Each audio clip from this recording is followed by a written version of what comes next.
मध्य प्रदेश में जल्द ही fire safety act लागू हो जाएगा, जिसके बाद सभी को फायर सेफ्टी के नॉर्म्स का पालन करना अनिवार्य हो जाएगा और ऐसा नहीं करने पर जुर्माने और सजा का प्रावधान होगा।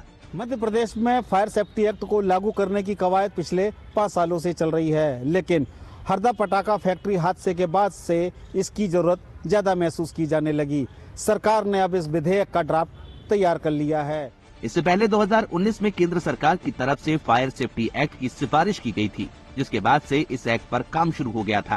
भारत सरकार के द्वारा सभी राज्यों को निर्देश दिया गया है, एक मॉडल ड्राफ्ट प्रस्तावित किया गया है कि मॉडल ड्राफ्ट के आधार पर जिन राज्यों में फायर एक्ट लागू नहीं है वहां लागू किया जाए और जिन राज्यों में लागू है वहां मॉडल ड्राफ्ट के आधार पर संशोधन किया जाए। इस एक्ट में फायर पुलिस के गठन का भी प्रस्ताव है। आग लगने पर फायर पुलिस रेगुलर पुलिस की तरह काम करेगी। इसके तहत अब एमपी के लोगों को फायर सेफ्टी टैक्स भी देना पड़ सकता है।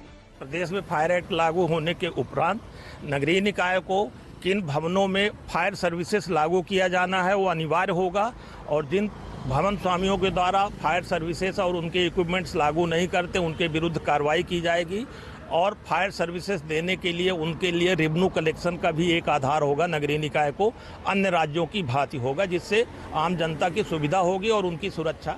फायर सेफ्टी एक्ट में कई तरह के प्रावधान किए गए हैं। इसके तहत अपीलेट अथॉरिटी बनेगी, नए फायर स्टेशन बनेंगे, कारखानों बहुमंजिला इमारतों में फायर सेफ्टी अफसर जरूरी होंगे, आग की रोकथाम के लिए अलग से बजट का प्रावधान होगा, हादसे में मरने वालों को मुआवजा दिया जाएगा, संपत्ति के मालिक से जुर्माने की राशि वसूल करने का अधिकार होगा, पटाखा फैक्ट्री की जांच से लेकर एक्शन तक का अधिकार भी होगा।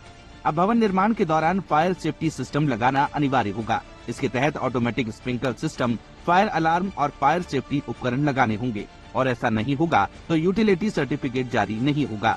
16 दिसंबर से शुरू होने वाले विधानसभा सत्र में इसे पेश किया जाएगा। विधानसभा से पास होने के बाद इसके नियम बनाए जाएंगे। राजेश शर्मा, दैनिक भास्कर, भोपाल।